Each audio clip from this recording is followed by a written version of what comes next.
I often find there are magnets that actually pull people in different directions. And it's those directions which I like to invest in.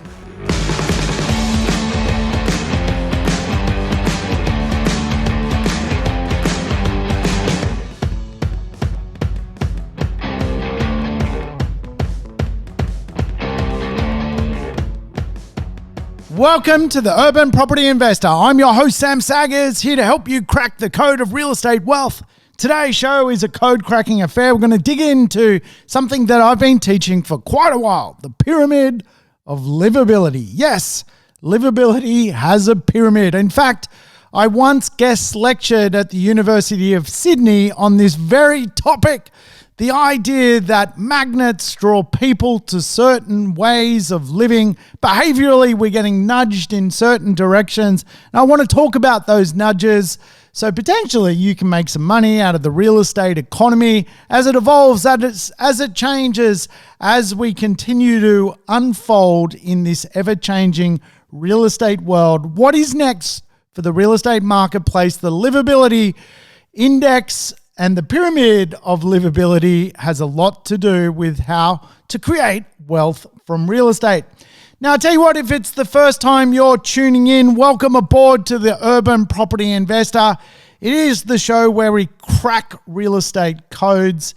I find a little tip: play the episode in 1.5 to 2 speed, get your life back, and perhaps even duck off to my business partners' podcast. It's called The Wealth Faculty. It's full of great tips and information about getting ahead and mastering this idea of wealth as well. But if you like property and you're a bit of a hardcore property nut, this is the show that you need to tune into. So thank you for listening. Let's kick it off. Let's talk about the idea that we are being transformed, and society is full of the idea of behavioural economics. There's kind of like two types of economics. There's traditional economics, which is really about, supply and demand and income ratios and cash rates and recessions and all this kind of thing. And then there's the second type of economics, which we often refer to as behavioural economics. What influences are pushing people in a certain direction. And I've always found over the years that real estate is as much influenced by broad-based economics, i.e. rental returns, supply and demand economics, as it is to behavioural economics. In other words, what people actually want. And it's this idea of a reshaping society as to what I want to talk about today. I often find there are magnets that actually pull people in different directions. And it's those directions which I like to invest in. In other words, today there are some big magnets which are pulling people in all sorts of directions. And we call this behavioral economics. Now, when you think about what is unfolding, we've got more people potentially working from home. We are on our way to a much bigger society in our cities. So traffic is going to get worse.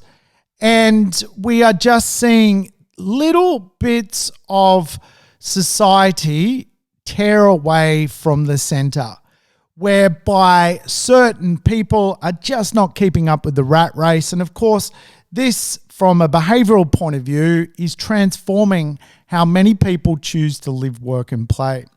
The idea of the pyramid of livability is that if we can focus on a suburb or marketplace which has a lot going for it from a magnet point of view, in other words, it's going to draw people to it, then naturally we run into an issue where more people want to live there than there are properties, and of course, property then tends to go up in value.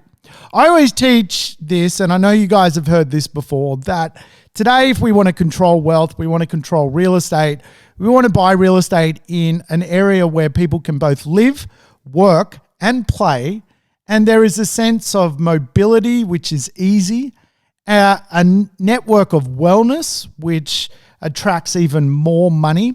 And the idea that knowledge is centered around the skilled economy of workers. The Pyramid of Liveability is really focusing on the behavioural economic economy I teach and has a lot to do with movement. The idea that people are being nudged in different directions of movement. And it's that movement which I think is quite interesting, because if we can buy real estate in a neighborhood where people enjoy walking, cycling, enjoy not having to go to a major place to go to work, then really society is being nudged to see that as highly valuable. Think about coronavirus. It's come along and there's this new sort of work from home movement. Obviously, people are drifting back to work, and some 86% of workers that traditionally work in the office market will continue to go to offices. But then there's sort of 14% which is now going to fundamentally live locally. And that is a big shift from past eras. And of course, well, where are those people going to live? What is of value to those people? And this is where we're starting to see magnets unfold in the real estate community. I believe we are being nudged into three distinct groups. And really the three distinct groups are where the wealth is going to be created out of real estate. There is a fourth group, which I'll talk to you about. But the three groups where we are being nudged to see value, and we're being kind of reprogrammed to go, you know what, this is where the money is to be made in real estate, is in three groups: urbanites, leaf changers, and sea changers. These are absolutely where, without question, those that have the ability to buy real estate and pay a lot for it are being sent. Now, there's some recent news articles about, for example, Sydney's rental market, which areas are booming. And it's so interesting because it really does link to the behavioural economy of what I'm talking about. That the pyramid of livability at the moment is being transformed. So the rents are skyrocketing in certain areas. In Sydney, the Northern Beaches is going through an absolute rental boom at the moment. And a lot of that is to do with sea change. People are now going, well, I see value in a lifestyle choice.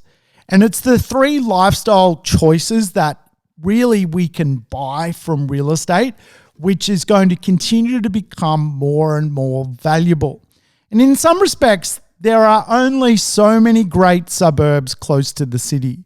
There are only so many great urban or suburban areas close to leafy tree change. And there are only so many major city areas built on the coast. And again, these are the nudges which are reshaping society. So, of course, some people are leaving bigger cities to buy that sea change on the coastland of our great Australian coastline. And many people are also drifting to more regional communities to get that leafy tree change feel. And of course, that pyramid of livability is skyrocketing in value too. I, of course, am a big believer in the idea that if you can buy sea change, urban change, or tree change and do it in a city, like a major economic area, you're going to experience less volatility into the future, but you're going to reap the benefits of the nudge which is unfolding. The nudge, of course, is that people now want lifestyle as part of their real estate decisions. And you think about all of the suburbs that maybe make up a city. Sydney has something like 323 suburbs. Just how many of them are perfect for urbanites, sea changes, or leaf or tree changes? Not many, right? So those suburbs will continue to become more valuable because we're being nudged in this direction to see value in that activity. Again, no dissimilar in Adelaide or Brisbane or Melbourne. again, the suburbs which hold this sort of quality natural amenity is now going to be considered highly, highly prized when it comes to the idea of nudging people into this pyramid of livability. Now, of course, coronavirus is creating lessons where probably people are seeing this more than ever before. I've been teaching this for a while. And as we know, we now live in a world of contagion. We have been through all sorts of viruses since really AIDS broke out in the 1990s. And understanding this, that we've been through SARS, we've been through Ebola, swine flu, we've been through all sorts of transformation when it comes to the idea that society is now fundamentally vulnerable. For me, the pyramid of livability is something that I came up with several years ago. And I was teaching it with a great town planner friend of mine, Melissa Neighbour, and the idea that all of a sudden society is fundamentally functioning less, and it's that dysfunction that we bet against, not going with the dysfunction. And of course, many property investors are flowing with the dysfunction, that they're going out to marketplaces which have no behavioural economic logic. They may have broad economic logic. In other words, they're cheap and cheerful, or they're affordable and the rents are good. But they are disconnected from this idea that we're going to continue to deal with green swan events, black swan events. And of course, all that is going to do is make areas inside the pyramid of livability very, very, very important. So I guess when it comes to future demand, we know that, for example, nature is something people will pay more for. So for property investors, obviously, buying close to natural amenities is not a bad little tip.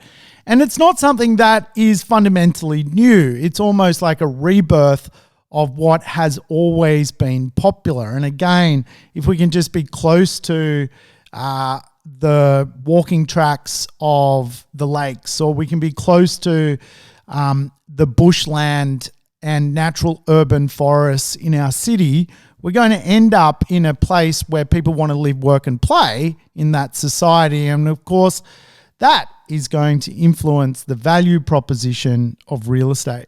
Now, I'm a big believer that we are being nudged in certain different directions, and I want to talk to you about some of the trends and why these trends are so important for us as property investors to comprehend. I think really the first nudge which we do need to recognize is a dwelling nudge.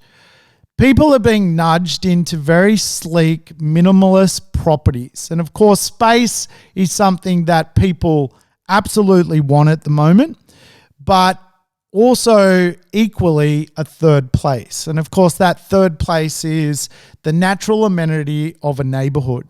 And you're really starting to see this in the statistics.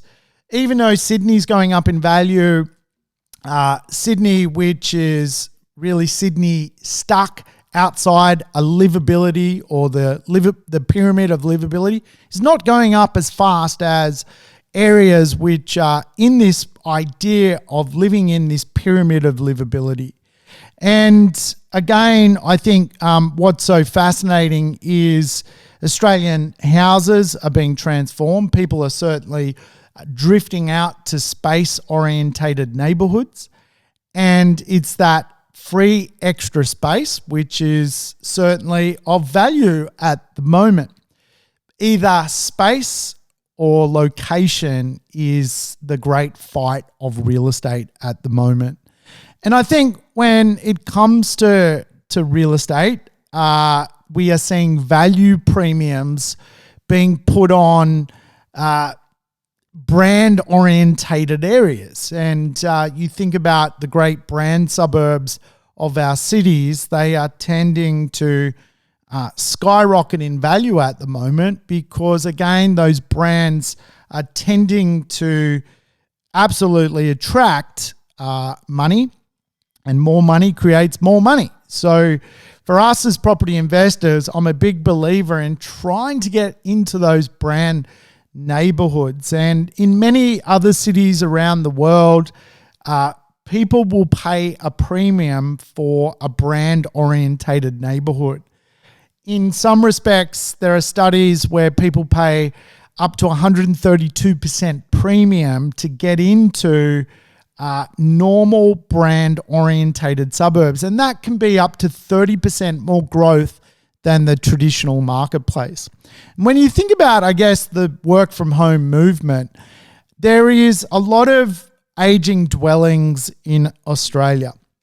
And in particular, there are a lot of buildings which have been built in the 60s, 70s, 80s, and 90s. And in some respects, not all, but many of those dwellings now are really dysfunctional compared to some of the more functional dwellings coming into the marketplace to more or less mirror this idea of this live, work, play dynamic.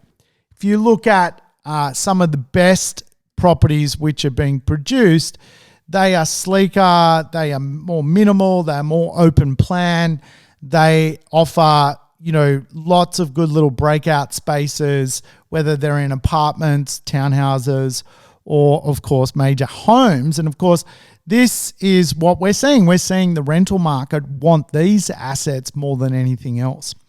Now, again, I think we are also seeing what I call the hotelification of real estate.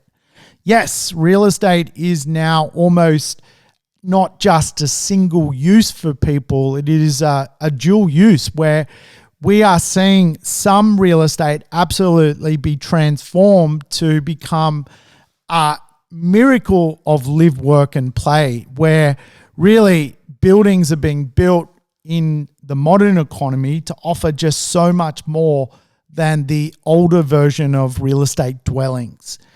And I really love this about real estate at the moment. And I guess when it comes to most people who've never been exposed to actually walking through the hotelification of real estate, they probably have in their mind some broad sort of context around their beliefs. For example, there is commonly a belief that all apartments are bad. And I would say that is not true. I would say maybe 75 to 80% of apartments are definitely not worth buying. But there's this sort of 10 or 20% of apartments now which are rock stars compared to the rest. And for most people in society, they've probably never ever been in a building which offers private dining, which offers, work from home offices inside the building itself, which offers libraries, which offers electric car stations, which offer complimentary cars as part of the strata scheme, which offer fundamentally day beds to go sunbake on and beautiful affinity pools to use. And what I'm finding is when we think about this pyramid of livability, that the idea that we want to buy in this live, work, play marketplace and also have knowledge and wellness, it's almost like we're seeing, particularly in the apartment section, a small amount of supply of wellness buildings. And getting into these wellness buildings is highly valuable for people. The data is coming out where all of a sudden these properties are going up in value because they just fundamentally offer this kind of lifestyle dynamic which you just don't get from the 1965 version of apartment living. Now, I actually think when we look at the supply figures of real estate, the most undersupplied stock in the marketplace is actually the hotelification of real estate, where there really isn't a lot of great buildings which offer this kind of like ultimate lifestyle for people. And for investors, quite often they just don't ever look at this product because they're not really exposed to it, because it really is designed for the owner-occupier marketplace. But getting your hands on it can make you hundreds of thousands of dollars. Now, I've personally made hundreds of thousands of dollars out of the hotelification of real estate. And I just think it's something that, again, from a way we analyze this idea of the pyramid of livability, it is incredible if you can get your hands on this type of real estate. It's not for everybody, but I certainly think that the good stuff out there is so undersupplied, and when you can get it, it's almost like absolutely incredible. So to recap on the dwelling movement, obviously, I think, first of all, when we talk about the pyramid of livability, it's as much about getting into the urbanite areas, urbanite just being, close to the CBD where all the coffees and shops are, bars, cafe, that kind of thing. The tree change movement, getting into a suburb in our major cities, which maybe just offers a forest to use or offers a great bushland or national park. And then obviously the third is that idea around sea change, being close to the beaches of our cities. And all of our cities have really good beaches. How close can we get to them? That is the big question for property investment. Then backing into the dwelling movement, we've kind of got this hunt for more space, which is fantastic. If people can buy space, they're going to do well into the future. We've got this then hotelification, particularly happening in the townhouse and also housing market, apartment market. And really it's that undersupply, which I'm so interested in the apartment sector.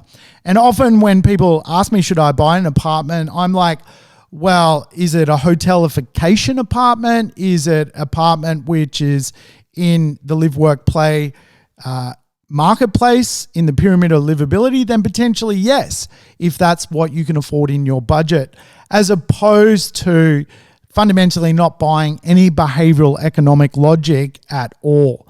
And I think as we are being nudged to these lifestyle communities, we're going to see again the return of the great Australian FIFO, the fly-in, fly-out worker. But this time around, they're not necessarily just going to be high visibility mining workers flying off to a weird mining camp in Darwin.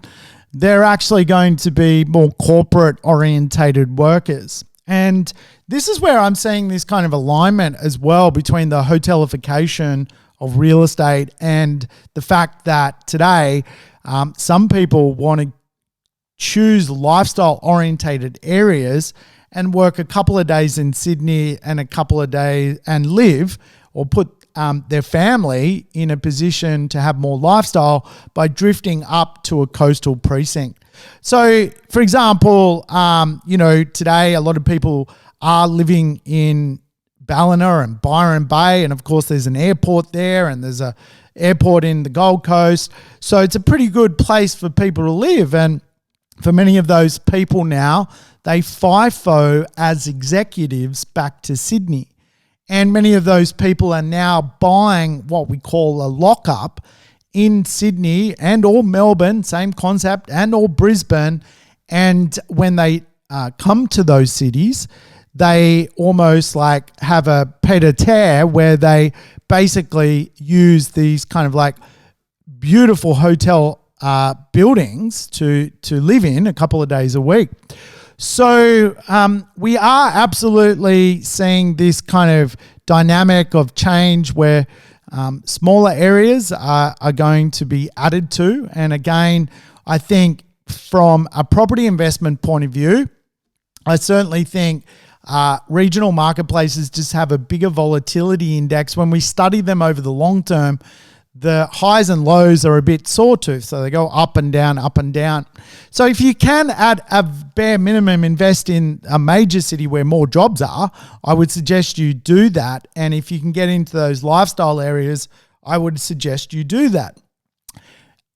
If you can't get into those lifestyle areas where the urbanites live, the tree changers live, and the sea changers live, potentially maybe you are actually better off going to a regional version of that if you pay the money for that. Don't go to a regional version of that and then, be disconnected from that precinct. Around Australia, there are around 155 airports, and some of these smaller communities are capable of connecting to Melbourne, Brisbane, Sydney on any given day. And of course, the big ones that are really probably in vogue at the moment are the wellness areas, places like Byron Bay.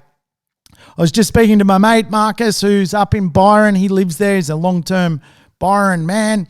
And he was explaining that the rental market in Byron is just so out of control now. The middle class is being priced out.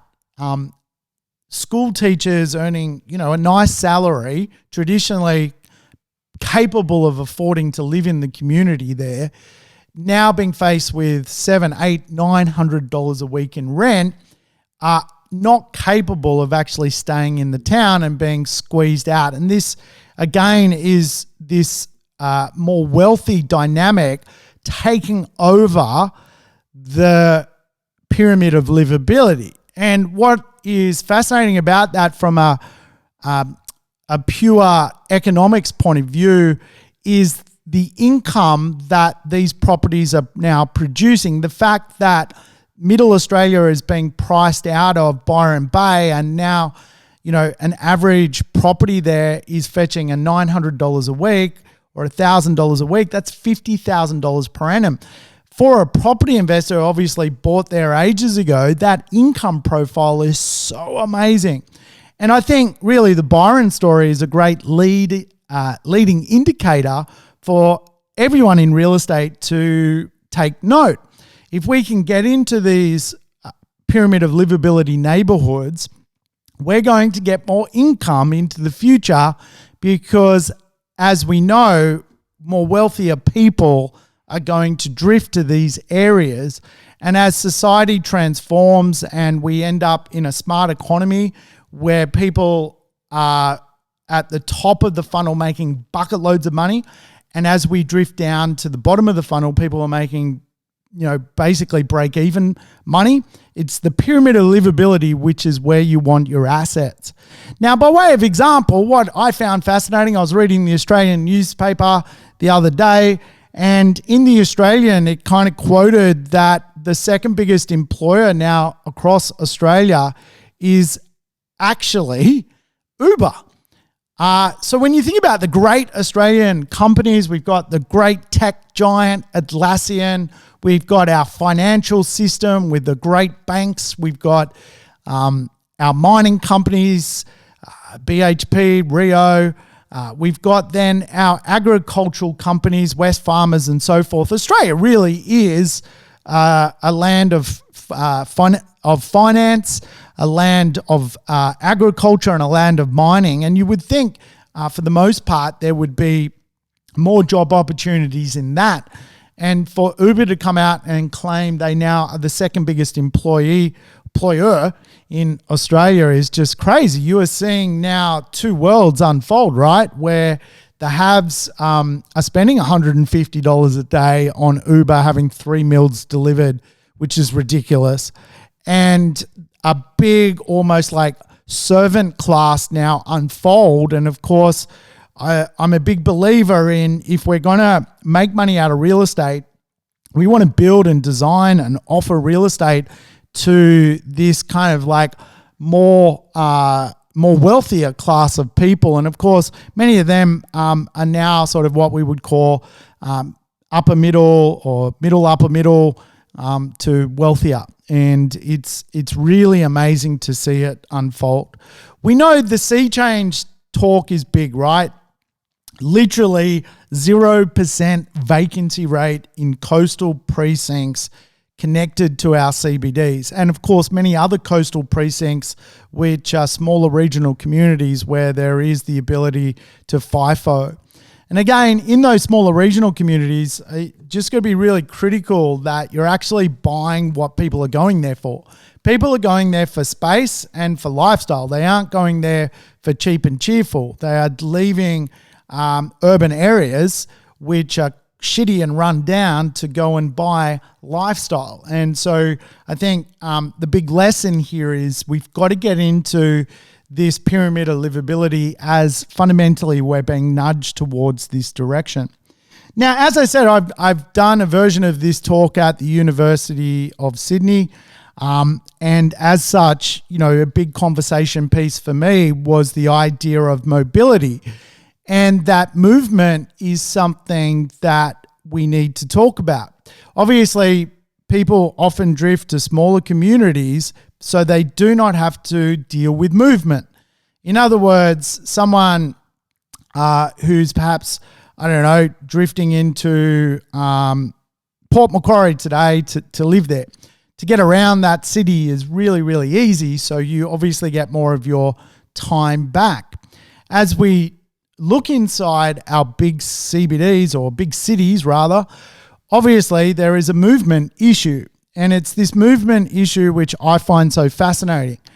And when you dissect what the future of Australia is, the future of Australia is without question bigger cities.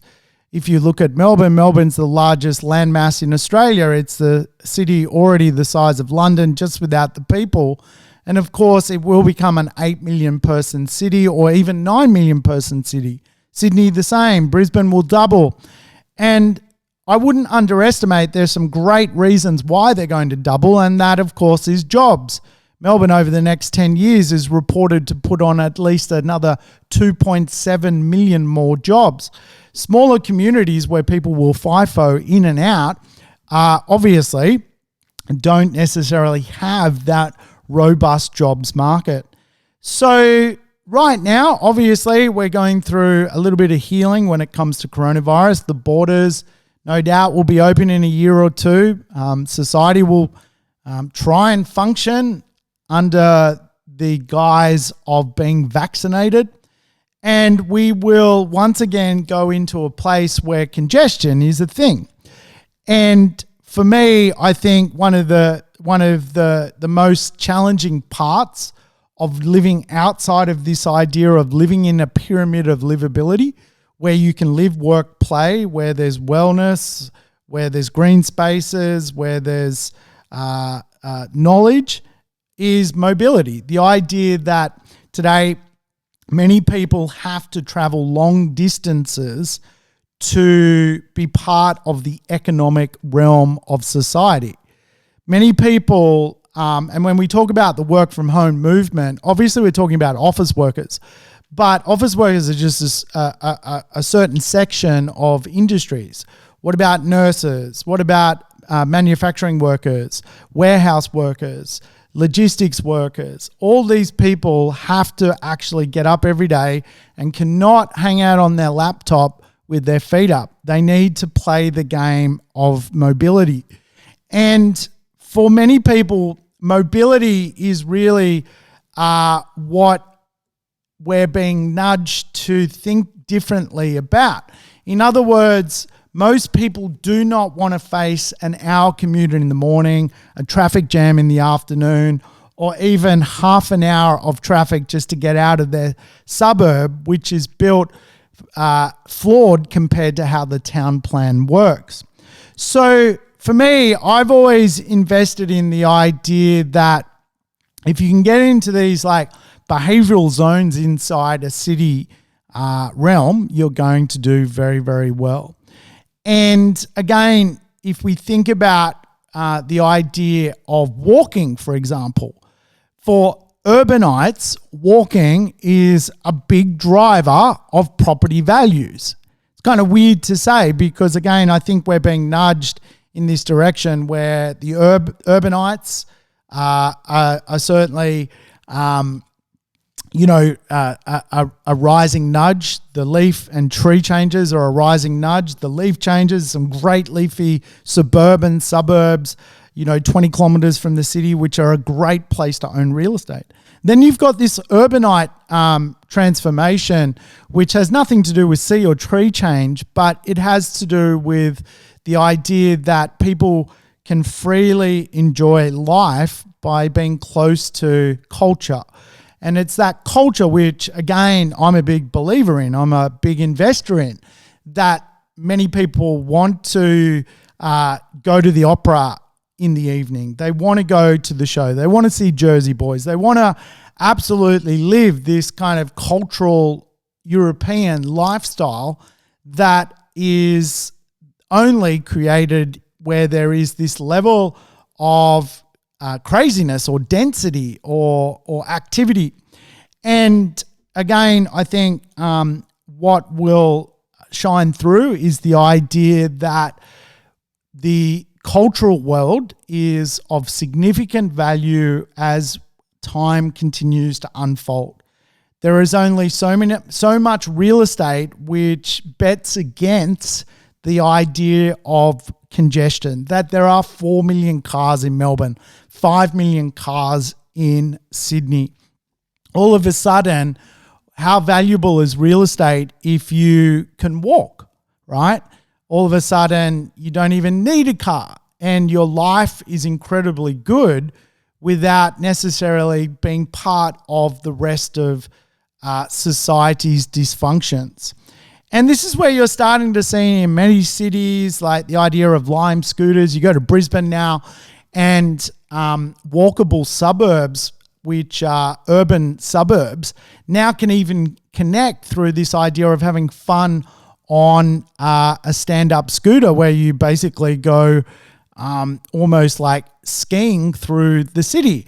And my good friend Melissa Neighbour and I came up with this terminology of city skiing, and that, for many people, they literally are stressed their whole year and they spend 1 week at Thredbo skiing to kind of live this sort of carefree dynamic. And we're starting to now see this in the urban world where people are just a little bit more carefree, enjoying the culture, rather than getting in a car. They're literally 50 years old and they're jumping on a scooter to zoom home and enjoy this dynamic.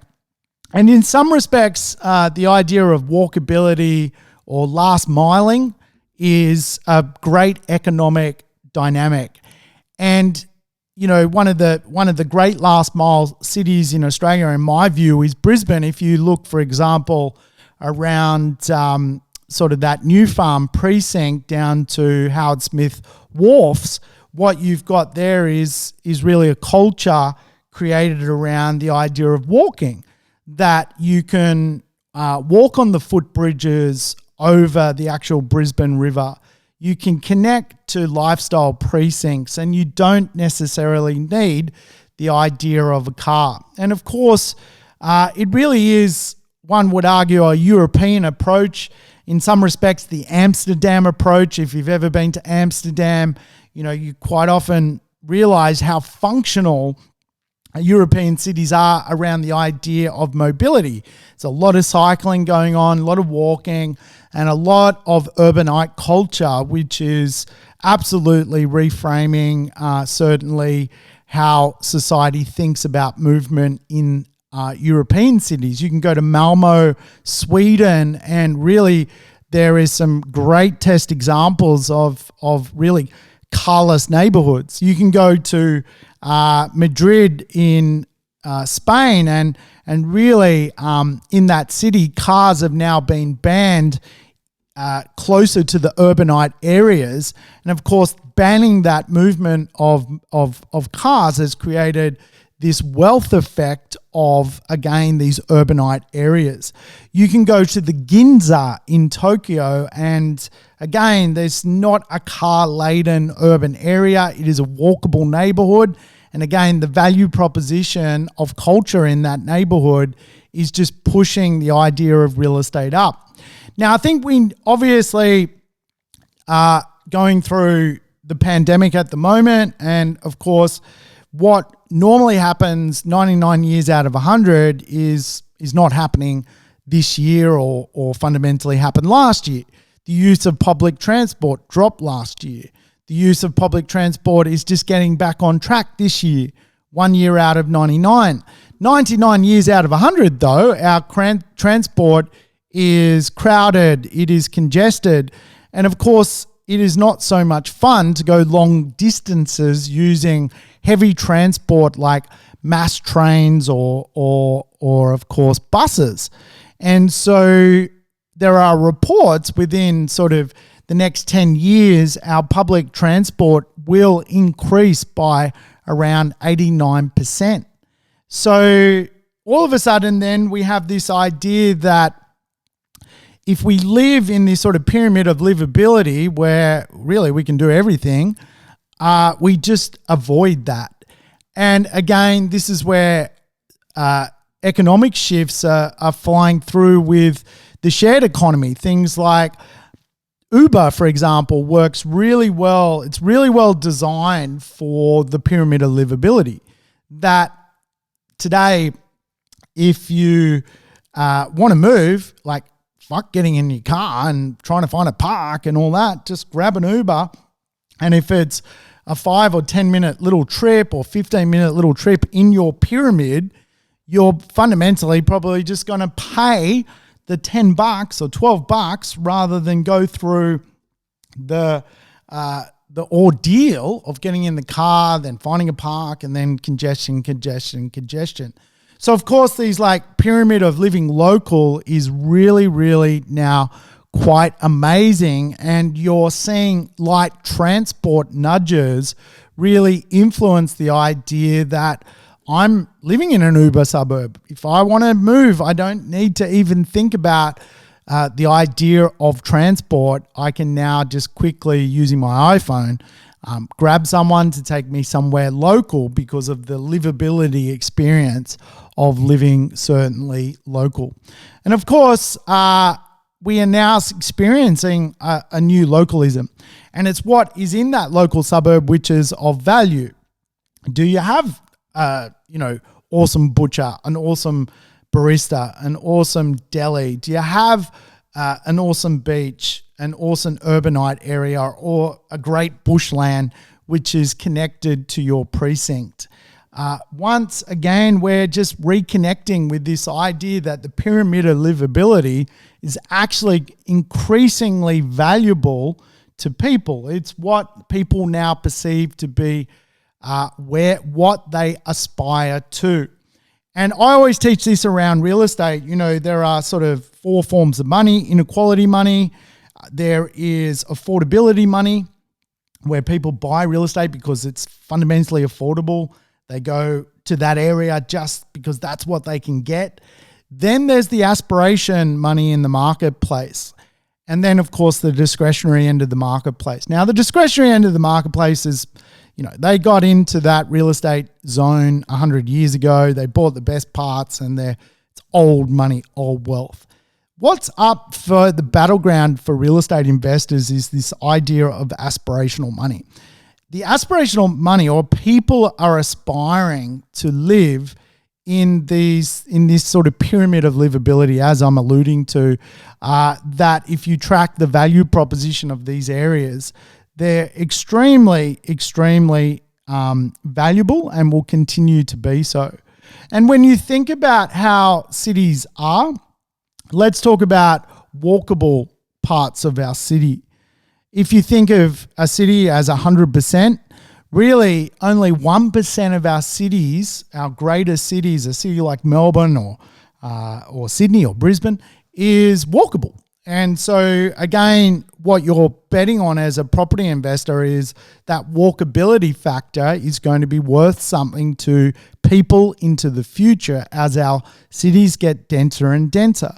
When you look at how many cities or how many suburbs have the attraction of a urban forest, well, it is very low compared to the 100% of the entire city. It might be less than 2% green space connected to our suburbs. When we look at surf areas connected to our major urban areas, or sea change, or areas with water, again, it is a very small percentage.